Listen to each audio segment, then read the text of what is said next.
बिस्मिल्लाहिर्रहमानिर्रहीम अस्सलाम वालेकुम जनाब। स्टोरीज़ मैंने 3 शेयर करनी हैं, इंतहाई अहम स्टोरीज़ हैं, बल्कि अहम तरीन स्टोरीज़ हैं। आजकल हर तरफ सोशल मीडिया पर, इलेक्ट्रॉनिक मीडिया पर हर तरफ ऑडियो लीक्स का चर्चा है। कभी किसी की ऑडियो लीक हो रही है, कभी किसी की ऑडियो लीक हो रही है। अब सुना है आर्मी चीफ़ की ऑडियो लीक हुई है। इस पर तफसील से बात करूँगा, आपको बताऊँगा, इस पर मुकम्मल तबसरा करूँगा। और साथ ही बहुत बड़ी खुशखबरी है जनाब आवाम के लिए, इस पे भी बात करेंगे। और तीसरा, प्राइम मिनिस्टर हाउस से एक बहुत बड़ी चोरी हो गई है, ये क्या चक्कर है, इस पे भी बात करेंगे। लेकिन अब बात ये है कि सबसे पहले अल्लाह के करम से और आपके तामुन से ज़ीएन न्यूज़ का फ्लड रिलीफ ऑपरेशन जारी है। मैंने पहले भी कहा था, मैं इस पर किसी किस्म की सियासत नहीं करना चाहता, लेकिन अफसोस ये है कि हम जहाँ जहाँ भी गए, वल्ला आगे से यही जवाब मिला, इधर हुकूमत वाला कोई भी नहीं आया। मुझे बड़ा अफसोस हुआ। अब कुछ चूँकि सर्दियाँ आ रही हैं, हमने बिस्तर, मज़ीद चारपाइयाँ, बच्चों के लिए गर्म कपड़े और ख़ास तौर पे ना नेक्स्ट ये जो अगले 1-2-4 रोज़ में एक बड़ा ग्रैंड अपना रिलीफ ऑपरेशन हो रहा है इंशाअल्लाह। इसमें इन्फेंट से लेकर छोटे बच्चे से जो बिल्कुल नौ मौलूद है, उससे लेकर आप 6-7 साल के बच्चे तक, इन पे हम कंसंट्रेट कर रहे हैं। तो ये आपका ही तामुन है जनाब, अल्लाह का करम है। ये नंबर आपके सामने डिस्प्ले हो रहा है, इस पे पहले आप राब्ता करें, तरीक़ाकार मालूम करके फिर कार खैर में शामिल हों। तो आ जाए जनाब, सबसे पहले मैं खुशखबरी क्यों ना सुना दूँ। तो खुशखबरी सबसे पहले सुनानी है जनाब, पेट्रोल सस्ता हो गया है अल्हम्दुलिल्लाह। डार साहब के आने से बस खुशखबरियाँ ही खुशखबरियाँ हैं। अब यहाँ से पता चलता है कि खान साहब जलसों में खड़े होकर बार बार डार साहब को क्यों हिट कर रहे हैं। पेट्रोल 12 रुपये 63 पैसे सस्ता हो गया है, ठीक है। डीज़ल कोई 12 रुपये 13 पैसे सस्ता हो गया है। मिट्टी का तेल 10 रुपये 19 पैसे सस्ता हो गया है। इसी तरह से हाई स्पीड डीजल भी सस्ता हुआ है। ये बड़ी अच्छी बात है, बहुत ज़बरदस्त बात है। ये भी कल की तो बात है, उन्होंने कल जो है ना हल्फ उठाया, आज उन्होंने ये पेट्रोलियम मसनूआत सस्ती कर दी। डॉलर पहले ही पस्ती की जानिब रवां दवा है, रुपया पहले ही ऊपर उड़ रहा है। मेरी जब बात हुई अभी आने से पहले डार साहब से, तो जनाब वो डार साहब कह रहे थे कि नकवी साहब मैं कंसंट्रेट करूंगा इंशाअल्लाह इन चीज़ों पर, पेट्रोल, ये डॉलर, ये बिजली के बिल जो हैं, ये गैस के जो बिल हैं, ये जो महंगाई है, इन चीज़ों पर मैंने कंसंट्रेट करना है कि इनको जल्द अज जल्द आवाम को कैसे रिलीफ पहुंचाना है। अब मैं सोच रहा था भाई यार, वो बड़े धीमे मिजाज का इंसान है, वो तो हर वक्त दरूद पढ़ता रहता है, वो बड़ा एक इस्लामिक माइंडेड है, वो बड़ा एक मीगर किस्म का, हर किसी से बड़ा जो है ना एक मीगर, इस हवाले से मैं कह रहा हूँ जैसे मिलनसार होता ना, आजिज़, उस हवाले से। बाकी तो माशाल्लाह वो बहुत स्ट्रांग है, उसके जो है ना डार साहब के हौसले बहुत स्ट्रांग हैं। तो वो बड़ा जो है ना इस तरीके से वो बड़ी आजिज़ी वाला बंदा है और बहुत ही डिसेंट अपराइट किस्म का। उसको क्यों हिट कर रहा है खान साहब बार बार। अब मुझे पता चला कि चूंकि डार साहब ने ये कसम खाई है कि जनाब मैंने तो बिल्कुल इसको महंगाई को भी गिराना है, मैंने डॉलर को भी गिराना है, साथ पता नहीं डॉलर के साथ साथ जूतियाँ भी गिर रहे हैं। एक और बात है, उनका अपना एक ज़र्फ है, पता नहीं ज़र्फ तो उनका पहले से ही कोई नहीं, अपर चैम्बर तो उनका पहले से ही फारिग है। तो ये बहुत बड़ी खुशखबरी है जनाब अल्हम्दुलिल्लाह। और हमारी दुआ है कि इसी तरह से डार साहब को कामयाबियाँ मिलें, इसी तरह से आएँ। वो मेरे एक इंटरव्यू में कह रहे थे कि मुझे अफसोस होता है कि जनाब हम मिट्टी के तेल की कीमत तो बिल्कुल नहीं बढ़ाया करते थे अपने दौर में जब मियाँ नवाज शरीफ साहब की हुकूमत थी। और वाकई उसी तरह हुआ कि जब आप आए, क्योंकि वो कहते हैं कि मुझे उन्होंने ये, आप बहुत सारे व्यूअर्स ने सुना होगा जब वो मेरे साथ इंटरव्यू कर रहे थे, तो जनाब वो कह रहे हैं कि बहुत सारे कि मिट्टी के तेल की कीमत इस वजह से नहीं कि वो बड़े झोंपड़ी में लोग जलाते हैं, गरीब लोगों के लिए इस्तेमाल के लिए होता है, तो इस वजह से तो ये मिट्टी के तेल की कीमत भी बढ़ा देते हैं। और ये है, तो आज उन्होंने आते ही अब लग रहा है कि जो इस तरह से एक हवा का झोंका, एक बाद नसीम का झोंके शुरू हो गए हैं। आ जाए जनाब, ये आर्मी चीफ की, लेकिन सीधी सी बात है कि डार साहब को शाबाश बनती है। शाबाश आप दें, कंजूसी नहीं करें, दाद दें, तो इस तरीके से, और साथ दुआ भी करें कि अल्लाह करे इसी तरह से आवाम को रिलीफ पहुंचता रहे। जनाब ये आर्मी चीफ की कोई ऑडियो जो है ना, या मुबैना ऑडियो सोशल मीडिया पर चल रही है। पहले तो मैं आपको वो ऑडियो सुनाता हूँ ना, ताकि आप सुने भाई ये ऑडियो है क्या, उसके बाद इस पर तबसरा करते हैं, ठीक है ना। ये जनाब देखें, ये आप ऑडियो सुन लें। वोट आपका बड़ी मुश्किल से इसको दिलाया था, वरना उस वक्त इसने फारग हो जाना। तो ये अपने जो एमएनएस हैं उनको मिलता नहीं है। जो चंद एक लोग हैं हमारी इसके जो चमचे हैं वो इसके इर्द गिर्द होते हैं और किसी और को तरजीह आने ही नहीं देते, ये उन्हीं की सुनता है ज्यादा। इस तरह पंजाब गवर्नमेंट में इसने जो वजारत रखा हुआ था उसकी बहुत ज्यादा शिकायतें थी। मैंने भी इसको बताया कि ये तुम जो है ना अपने 22 साल की मेहनत जो है इस पे जाया ना करो, सारा कुछ जाया हो जाएगा, इसको चेंज कर दो। उस पर एग्री भी हो गया। उसने कहा मेरे सरकार चलो अलीम खान को चीफ मिनिस्टर बना देते हैं। मैंने अलीम खान को बता दिया कि तुम आ जाओ, कल हम तुम्हारी बात करते हैं। दूसरे दिन जब हम अलीम खान पिंडी पहुंच गया तो जब हमने बात की तो वो चौधरी फारूक कहता नहीं जी नहीं सर कोई ऐसी बात नहीं है, ये बाद में देखेंगे, ये अभी इतनी जल्दी नहीं हो सकता। और वहां पे मतलब इस तरह इसने मिला डाउन भी किया। इसी तरह मुख्तलिफ जो और अकुजन से उसमें जो एमके वाले थे वो भी यही कहते थे कि ये जो है अपना हम तो आपकी खातर इनके साथ हैं, वरना ये हमारी भी बात नहीं सुनता। तो इसी तरह ये अपनी पोजीशन खराब करता चला गया और हालात इसके खराब होना शुरू हो गए। इस तरह जो बाद में रशिया वाला मामला आ गया, उसमें अगर ये हमसे पूछ के गया था, लेकिन बाद में इसने जो पॉलिसी बनाई जो एंटी स्टेट अमेरिका के खिलाफ से नारेबाजी शुरू कर दी, बोलना शुरू कर दिया। तो मैंने इसको समझाया यार हमने उनसे पैसे लेने होते हैं, काफी सारे काम चलाने होते हैं, तो तुम जो करना है जो मर्जी करो, लेकिन बोलो मत, शोर मत करो, उनको सामने चैलेंज मत करो। तो जो तुम्हें करना है अपनी मर्जी करो, there is no problem in that, लेकिन इस तरह की बात ना करो कि वो बिल्कुल तुम्हारे खिलाफ हो जाए। तो उस पर भी कुछ थोड़ा बहुत प्रॉब्लम आ गया। फिर जनरल फैज हमीद को जब प्रमोट करना था तो मैंने उसको कहा भाई इसको।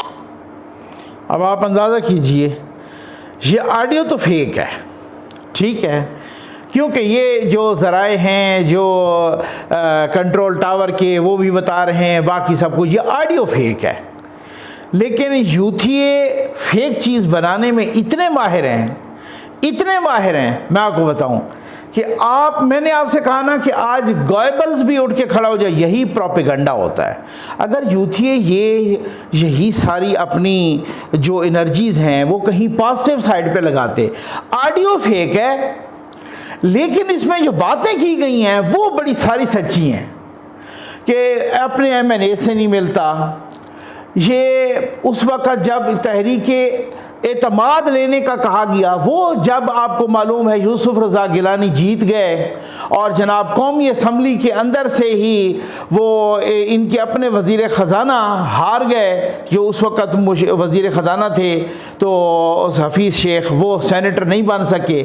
उसके बाद कहा गया कि जनाब अब तो एतमाद का वोट लेना है इसको। उस एतमाद के वोट के लिए भी वो वहाँ से फारिग हो जाते। अगर ये बात सच है, फारिग हो जाते अगर कंट्रोल टावर इनकी मदद न करता, क्योंकि कुछ लोगों को कंटेनर में बंद कर दिया गया था कि आपने हर सूरत जाना है।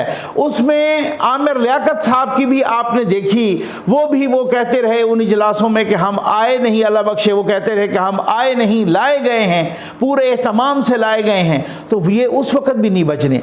ये बात भी ठीक है कि ये अपने एमएनए से मिलते नहीं हैं, क्योंकि ये तो बहुत ही गर्दन में सरिया नहीं, पूरा गार्डर है ना, ये तो इस तरह की रऊनत है। तो एमएनए से तो मिलते नहीं है, जो चंद चमचे कड़छे थे उन्हीं से मिलते थे, जो वो भी इलेक्टेड नहीं थे बल्कि अनइलेक्टेड नॉन इलेक्टेड लोग, उनसे मिलते थे। फिर उसके बाद ये उस्मान बुज़दार वाली बात कि इनको कहा गया कि जनाब हटाओ, ये हटाने के लिए तैयार नहीं थे। फिर ये बाकी जो सारी बातें हैं ना, जो इसमें जितनी भी की गई हैं सारी की सारी ठीक हैं, लेकिन ये आर्मी चीफ की आवाज़ नहीं है, ये बिल्कुल कन्फर्म है, ये फेक है, इसकी तरदीद आ चुकी है, इसकी बहुत से मतलब कंट्रोल टावर से के ज़राए बता रहे हैं कि ये फेक है ऑडियो, और इस ऑडियो में किसी किस्म की कोई सदाकत नहीं है। लेकिन अब बात ये है, सूरत हाल ये है कि जो बातें इसमें की गई हैं वो बड़ी ठीक हैं, वो बड़ी 100% ठीक हैं, और इनको यही कहा गया था। अब मसला ये है कि चूंकि यूथिए वो आपको मालूम है वो वैसे ही जो है ना, बाकी तो वैसे फारिग हैं, आपको मालूम है। बाकी तो अभी ये साइफर का जो कहानी, दूसरी कहानी आई, इसका पार्ट 2 आया, इसमें क्या कह रहे हैं इमरान खान, असद उमर उनको कह रहे हैं कि जी लेटर तो आप कह रहे हैं ना, ये लेटर तो नहीं है, ये तो उस मीटिंग का ट्रांसक्रिप्ट है। जो मीटिंग असद मजीद सफ़ीर पाकिस्तान के वहाँ अमेरिका में थे उसके दरमियान और डोनाल्ड लू के दरमियान जो मीटिंग हुई, तो असद उमर कह रहे हैं उस ऑडियो में कि जी इमरान खान को कि खान साहब ये लेटर तो आप कह रहे हैं ना, हालांकि ये असल में तो उस मीटिंग का ट्रांसक्रिप्ट है। आगे से खान साहब उसको झाड़ पिलाते हैं, वो कहते हैं कि ट्रांसक्रिप्ट क्या होता है, ट्रांसक्रिप्ट वही लेटर ही होता है ना, हमने जलसे में बात करनी है, उनको ट्रांसक्रिप्ट की खाक समझ आती है। इसका मतलब ये है कि खान साहब भी अपने यूथियों को फारिग ही समझता है, कहते हैं उनको ट्रांसक्रिप्ट का पता ही कोई नहीं है। तो मतलब खान साहब भी यूथियों को समझता है कि उनका सिर्फ मैं नहीं समझता बल्कि खान साहब भी यही समझता है कि उनका अपर चैम्बर फारिग है।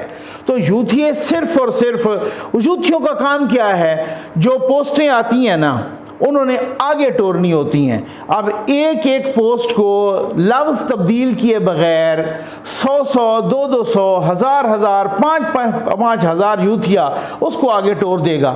मिसाल आप देख लें, मेरे मामू का बेटा कामरान सऊदी अरब से वापस आ गया, अब इसको हज़ारों लोगों ने आगे टोर दिया। ये नहीं सोचा भाई क्या मेरे मामू, सबके मामू के बेटे का नाम कामरान है।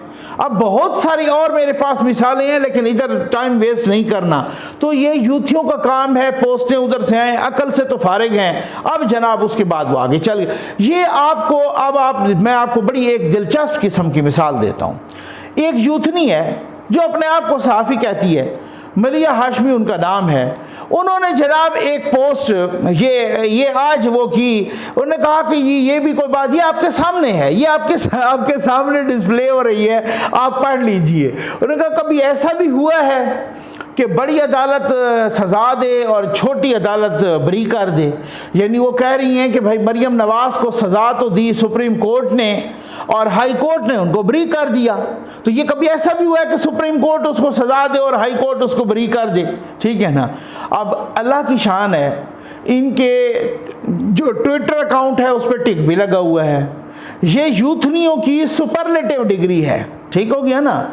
ये जो सबसे ऊपर वाली डिग्री है ना वो अपने आप को वहाँ प्लेस करती है, टीवी पे भी बैठती हैं, कई टॉक शोज़ में भी आ जाती हैं। मेयार ये है कि मरियम नवाज़ को सज़ा दी थी एहतसाब अदालत ने। मरियम नवाज़ ने एहतसाब अदालत की सज़ा के ख़िलाफ़ अपील की हाई कोर्ट में, इस्लामाबाद हाई कोर्ट में। मरियम नवाज़ को सज़ा तो सुप्रीम कोर्ट ने दी ही नहीं। अब आप अंदाज़ा कीजिए, जहाँ ये मयार हो यूथियों का, तो वहाँ तो आप इन्ना लिल्लाह पढ़ सकते हैं। मेरा ख्याल है इन्ना लिल्लाह नहीं पढ़ना चाहिए, पता नहीं क्या करना चाहिए कि उस यूथनी को ये नहीं पता, वो कह रही है कि उसको सुप्रीम कोर्ट ने सज़ा दी मरियम नवाज़ को और ये हाई कोर्ट ने कैसे उनको बरी कर दिया, पता ही कोई नहीं है, पढ़ना शढ़ना तो है कोई नहीं है। मतलब मुझे एक वो याद आ रहा है, गालिबन हुसैन हकानी साहब थे, वो कहते हैं ये पहले लोग होते थे जो होते थे पढ़े लिखे, जो पहले पढ़ते थे, पढ़े लिखे से मुराद उनका अपना एक उन्होंने एक्सप्लेनेशन दी, पहले पढ़ते थे फिर लिखते थे, आज आ गए हैं लिखे लिखे। तो ये जो यूथिये हैं ये लिखे लिखे हैं, मतलब उधर से पोस्ट आई आगे टोर दी, कोई माइंड अप्लाई नहीं करना किसी किस्म का भी। भाई यूथिया अगर वो बिल्कुल एक अनपढ़ हो या पीएचडी हो, बराबर का जाहिल होगा, बराबर का बेशरम होगा। यूथिया किसी स्टेज पर भी हो, ये मैं इस वजह से नहीं कह रहा, अब मैं अगर दलील न दूं, फैक्ट्स एंड फिगर न पेश करूं तो ये तो फिर गलत बात हुई। मैं तो हमेशा ही आपको कहता हूं, प्रेसिडेंट ऑफ पाकिस्तान के पास जस्टिस काजी फायज ईसा के खिलाफ रेफरेंस गया, उन्होंने वैसे ही आगे टोर दिया सुप्रीम जुडिशल काउंसिल को। जब सुप्रीम कोर्ट में ये मामला गया तो सुप्रीम कोर्ट ने मुतादिद बार ये क्वेश्चन उठाया कि प्रेसिडेंट ने अपना माइंड अप्लाई किया ही नहीं है। भाई प्रेसिडेंट भी तो खुद यूथिया है ना, तो फिर इसका मतलब वही हुआ ना कि यूथिया का तो मुबैना तौर पे अपर चैम्बर फारिग है, तो उन्होंने कैसे अप्लाई करना था माइंड। उन्होंने आया, उनके पास रेफरेंस, आगे ही टोर दिया माशाअल्लाह। ठीक, तो यूथियों का ये सिलसिला है। और आज इमरान खान इसी वजह से कह रहे थे उस ऑडियो में, पर यूथियों को क्या पता चलता है ट्रांसक्रिप्ट का, उनको लेटर ही कहेंगे।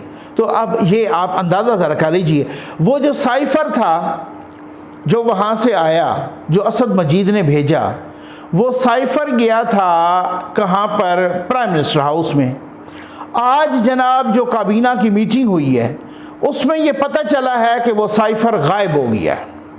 वो साइफर जो प्रिंसिपल सेक्रेटरी थे उस वक़्त के आज़म खान, जो जिनकी ऑडियो लीक्स भी आ रही हैं साथ इमरान खान के, उनके पास आया, उन्होंने रिसीव भी किया, यहाँ तक रिकॉर्ड मौजूद है, लेकिन उसके बाद वो साइफर गायब हो गया। वो साइफर किधर गया है?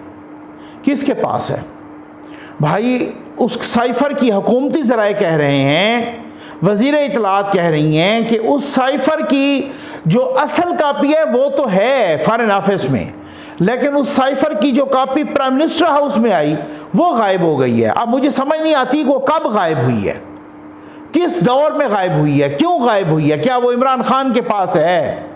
वो किधर गायब हुई है? उस कापी को क्यों गायब किया गया है?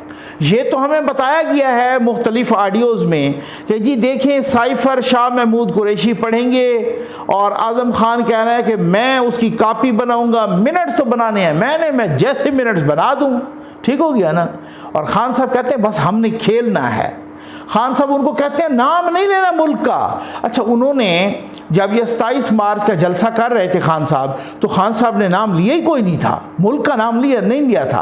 खान साहब बाद में एक खिताब कर रहे थे, उसमें उन्होंने जानबूझ के यानी कि ये किया ना कि ये एक गैर मुल्की साइफर आया अमेरिका की तरफ से, फिर फ़ौरन कहा ओ नहीं मेरा मकसद ये नहीं था, मैं नाम तो नहीं लेना चाहता था, मकसद कहने का मेरा मतलब है कि गैर मुल्की किसी गैर मुल्क से आया है, बाहर के किसी मुल्क से आया है, ठीक है। ये उन्होंने बाद में कहा था, उस वक्त उनमें भी हिम्मत नहीं थी।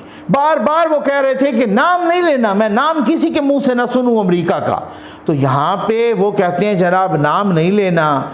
उधर यूथियों को वो पता नहीं क्या क्या नारे लगवाते हैं आज़ादी के, और हमने आज़ादी भी अमेरिका से लेनी है।